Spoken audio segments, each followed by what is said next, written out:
అంటే కొంత brain exercise ఉండాలంటారు. ఉండాలి. దానికి ఏమైనా ఎగ్జాంపుల్ లాంటిది ఉంటుందా? ఎలా మనల్ని మనం నియంత్రించుకోగలగాలి అనే దానికి సంబంధించి? బేసికల్గా ఏంటంటే ఈ ఎమోషన్స్ పట్ల కొంచెం అవగాహన ఉంటుందండి, ఎడ్యుకేషన్ ఉంటుంది, ఎమోషనల్ స్కిల్ ట్రైనింగ్ అన్నది నేర్చుకోవాల్సి ఉంటుంది.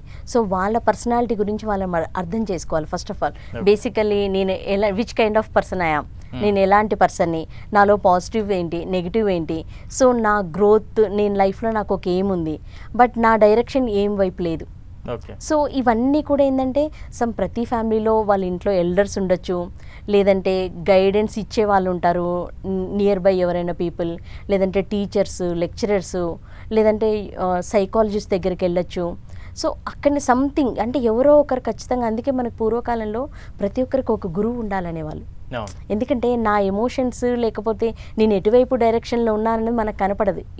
అంటే హ్యూమన్ బీయింగ్ లైఫ్ ఎలాంటిది అంటే ఎక్వేరియం, అంటే చేపలు ఎక్వేరియంలో ఎలా ఉంటే వాటికి తెలియదు. నేను ఎక్వేరియం బయట నిలబడి నేను వాటిని చూస్తున్నాను, I can see their direction, ఎటువైపు వెళ్తున్నాయి, ఎలా వెళ్తున్నాయని. So in that same manner మనకంటూ ఒక గైడ్ కానీ కోచ్ కానీ ఎవరైనా ఉంటే వాళ్ళ ద్వారా ఓకే నా డైరెక్షన్ ఏంటి, నా వే ఆఫ్ థింకింగ్ ఎలా ఉంది, నా ఎమోషన్స్ కంట్రోల్ చేసుకోలేకపోతున్నాను, how to handle myself అన్నది help seeking nature. Okay. So ఇది డెవలప్ చేసుకొని ప్రతి ఒక్కరు వాళ్ళ పర్సనాలిటీని అర్థం చేసుకోవాలి. వాళ్ళ పర్సనాలిటీ ట్రైట్స్ ఏంటి. దెర్ ఆర్ సమ్ పీపుల్ అండి, వాళ్ళ నెగిటివ్ ఎమోషన్స్ వస్తున్నాయి, నాకు నెగిటివ్ థాట్స్ని కంట్రోల్ చేసుకోలేకపోతున్నాను, ప్లీజ్ మేడం హెల్ప్ మీ అని వచ్చేవాళ్ళు ఉన్నారు చాలామంది. They are responsible. బట్ అందర్ పీపుల్ ఉన్నారు, they are not responsible about their life.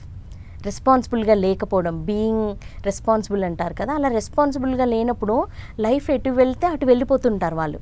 అప్పుడు ఏం చేయాలి, సొసైటీలో వేరే వాళ్ళు రెస్పాన్సిబిలిటీ తీసుకొని వాళ్ళకి కావాల్సిన ట్రైనింగ్ కానీ కోచింగ్ కానీ అవన్నీ ఇచ్చి, మీరు గమనిస్తే పోలీస్ స్టేషన్స్లో కూడా ఇప్పుడు కౌన్సిలింగ్ సెంటర్స్ ఓపెన్ చేశారు బిహేవియర్ని సమ్వాట్ కంట్రోల్ చేయడానికని. So there are so many methods అండి. రైట్. అంటే మేడం, సోషల్ మీడియాని నియంత్రించలేని సిచ్యువేషన్లో పెద్దవాళ్ళే ఉంటున్నారు. ఇటువంటి సిచ్యువేషన్లో యంగర్ జనరేషన్ పరిస్థితి ఏంటి, వారిని కంట్రోల్ చేయడం సాధ్యమేనా?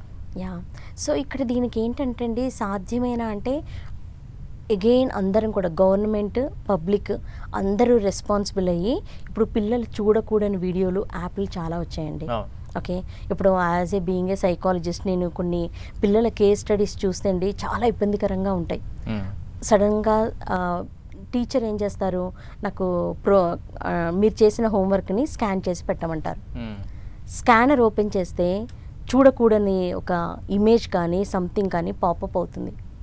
సో ఆ పిల్లలు ఒక 5th class, 6th class, 7th class పిల్లలు సంథింగ్ నేనేదో చూడకూడని చూశాను, అది చూడొచ్చా చూడకూడదా, చూస్తే అసలు నేను తప్పు చేశానని, ఓకే అలా తెలియకుండా అక్కడి నుంచి నెమ్మదిగా పాన్ వీడియోస్ చూసి ఆటోమేటిక్గా ఏమంటారు, సెక్షువల్ ఓసిడి అంటారు.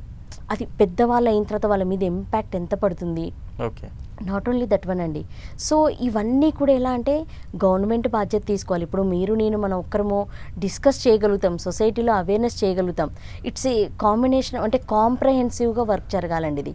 సో గవర్నమెంట్ బాధ్యత తీసుకోవాలి, పేరెంట్స్గా మనం లాక్ సిస్టమ్ ఏదైనా ఉంటుంది చూడండి అది చేయాలి. ఇప్పుడు అగైన్ అలాంటివి ఎవరు చేస్తున్నారంటే నెగిటివ్ మైండ్ సెట్.